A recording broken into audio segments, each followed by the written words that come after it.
बोलिए छठी मैया की जय। आप सभी को छठ पर्व की हार्दिक शुभकामनाएं। आप सभी पर छठी मैया अपनी कृपा सदैव बनाए रखें। आज की वीडियो में हम सुनेंगे छठ माता का व्रत कथा। आप सभी लोग हमारे साथ जुड़े रहिएगा और कथा को पूरा अवश्य सुनिएगा। कार्तिक मास के शुक्ल पक्ष की षष्ठी तिथि को छठ का महापर्व मनाया जाता है। यह 4 दिनों तक चलता है और इसमें साफ सफाई का विशेष रूप से ध्यान रखा जाता है।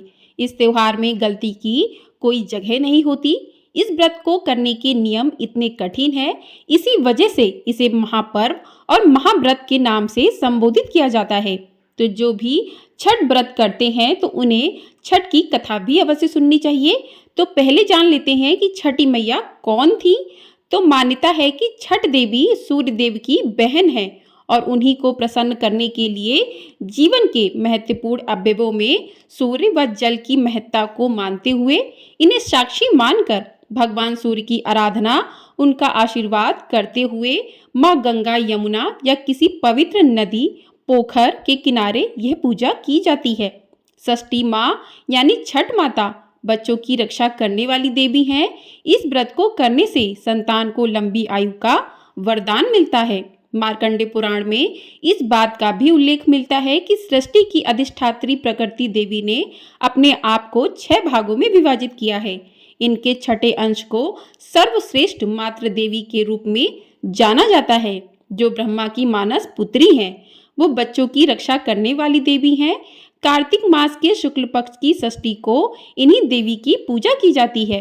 शिशु के जन्म के 6 दिनों बाद इन्हीं देवी की पूजा की जाती है। इनकी प्रार्थना से बच्चों को स्वास्थ्य, सफलता और दीर्घायु होने का आशीर्वाद भी प्राप्त होता है। पुराणों में इन्हीं देवी का नाम कात्यायनी बताया गया है, जिनकी नवरात्रि की षष्ठी तिथि को पूजा की जाती है। बोलिए षष्ठी मैया की जय।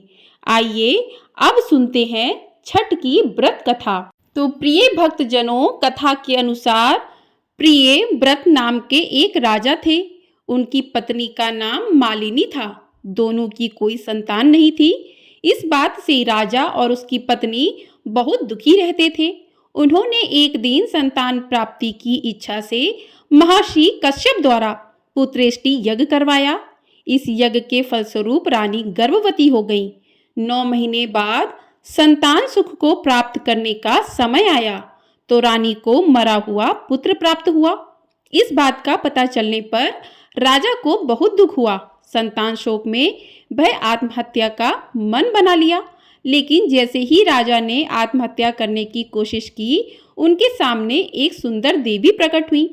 देवी ने राजा को कहा कि मैं षष्ठी देवी हूँ। मैं लोगों को पुत्र का सौभाग्य प्रदान करती हूँ। इसके अलावा जो सच्चे भाव से मेरी पूजा करता है, मैं उसके सभी प्रकार के मनोरथ को पूर्ण कर देती हूँ। यदि तुम मेरी पूजा करोगे तो मैं तुम्हें पुत्र रत्न प्रदान करूंगी। देवी की बातों से प्रभावित होकर राजा ने उनकी आज्ञा का पालन किया। राजा और उनकी पत्नी ने कार्तिक शुक्ल की षष्ठी तिथि के दिन देवी षष्ठी की पूरे विधि विधान से पूजा की। इस पूजा के फलस्वरूप उन्हें एक सुंदर पुत्र की प्राप्ति हुई। तभी से छठ का पावन पर्व मनाया जाने लगा। धार्मिक मान्यताओं के अनुसार यदि आप जिस भी शुभ कामना से छठ पूजा विधि विधान से करते हैं, वह छठी मैया की कृपा से पूर्ण होती है। छठ पूजा करने से संतान सुख, समृद्धि की प्राप्ति होती है। बोलिए छठी मैया की जय। आइए अब सुनते हैं दूसरी प्रचलित कथा। दूसरी कथा के अनुसार महाभारत काल के समय जब पांडव अपना सब कुछ जुए में हार गए थे, तब द्रौपदी ने छठ व्रत रखा था, जिसके प्रभाव से पांडवों को उनका राजपाट वापस मिल गया था। कहते हैं छठ का व्रत करने से सुख, समृद्धि और खुशहाली बनी रहती है। वहीं एक और पौराणिक कथा के अनुसार महाभारत काल में सूर्यपुत्र कर्ण ने भी सबसे पहले सूर्यदेव की पूजा शुरू की थी। वे घंटों पानी में खड़े होकर सूर्य को अर्घ्य देते थे। सूर्यदेव की कृपा से कर्ण एक महान योद्धा बने। आज भी छठ में सूर्य को अर्घ्य देने की परंपरा चली आ रही है। आइए अब सुनते हैं छठ व्रत की तीसरी पौराणिक कथा। पौराणिक कथा के अनुसार लंका विजय के बाद राम राज्य की स्थापना के दिन कार्तिक शुक्ल षष्ठी को भगवान राम और सीता ने उपवास किया और सूर्य देव की आराधना की। सप्तमी को सूर्योदय के समय पुनः अनुष्ठान कर सूर्य देव से आशीर्वाद प्राप्त किया था। तभी से ये परंपरा चली आ रही है। बोलिए छठी मैया की जय। तो इस प्रकार से छठी मैया का आशीर्वाद सभी पर बना रहे, इस प्रकार से ये प्रचलित कथाएं थीं। इसी दिन से छठ का महापर्व मनाया जाने लगा। छठ की पूजा सूर्य उपासना के लिए समर्पित मानी जाती है। यह पर्व वैदिक काल से चला आ रहा है, जिसमें सूर्य देवता की पूजा की जाती है और छठ पूजा की तैयारी 4 दिन पहले से ही शुरू हो जाती है। पहले दिन नहाए खाए, दूसरे दिन खरना, तीसरे दिन सूर्य की पूजा और चौथे दिन उषा अर्घ देना होता है। सतयुग में हमारे ऋषि मुनि सूर्य और अग्नि के उपासक थे। माता सीता ने भी सूर्य देव की आराधना की थी। कृष्ण जी के बेटे से लेकर कर्ण तक सभी ने सूर्य देव की उपासना की। ऐसी मान्यता है कि सूर्य देव को अर्घ देते समय कुछ मंत्रों का जाप करना बेहद शुभ माना जाता है। तो छठ के तीसरे और चौथे दिन इस विधि से सूर्य देव को अर्घ देना चाहिए। तो भगवान सूर्य को अर्घ देने के लिए एक लोटे में पवित्र जल लिया जाता है। कच्चे दूध की कुछ बूंदें, लाल चंदन, फूल, अक्षत और कुश मिलाई जाती है। सूर्य देव की ओर मुख करके सूर्य मंत्र का जाप करते हुए धीरे धीरे जलधारा प्रवाहित कर अर्घ दिया जाता है।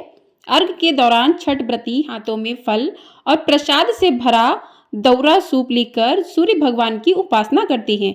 तीसरे दिन शाम को सूर्य की अंतिम किरण प्रत्युषा को अर्घ देकर नमन किया जाता है। माना जाता है कि छठ में शाम के वक्त सूर्य को अर्घ देने से लंबी आयु की भी प्राप्ति होती है। छठ पूजा में किसी नदी तालाब में खड़े होकर सूर्य उपासना की जाती है, उनको अर्घ दिया जाता है। और छठ पूजा के तीसरे दिन संध्या काल में अस्त होते सूर्य देव को अर्घ देते हैं। वहीं छठ पूजा के चौथे और आखिरी दिन उगते हुए सूर्य देव को अर्घ देने की परंपरा है। बांस के सूप में गन्ना, ठेकुआ, चावल के लड्डू, फल सहित अन्य सामग्री रखकर पानी में खड़े होकर पूजन किया जाता है और इन मंत्रों का जाप किया जाता है। ओम ह्रीम ह्रीम सूर्याय नमः, ओम सूर्याय नमः। इस मंत्र का जाप कर सकते हैं। ओम ह्रीम घृणी सूर्य आदित्यः क्लीम ओम नमः। इन मंत्रों का जाप करते हुए भगवान सूर्य देव को इस दिन अर्घ दिया जाता है। उसके बाद जो है षष्ठी मैया की, जो छठी मैया है, उनकी पूजा की जाती है और उनकी आरती की जाती है। तो कथा सुनने के बाद आप जो है सूर्य भगवान को अर्घ दें, उसके बाद माता की आरती करें, सूर्य भगवान की आरती कर सकते हैं। तो आइए छठी मैया की आरती गाते हैं। जय छठी मैया ओम जय गिरवा जय फरेला खबद से ओह पर सुगा मंडराए मार बोरे सुगवा धनुक से सुगा गिरे मुरझाए।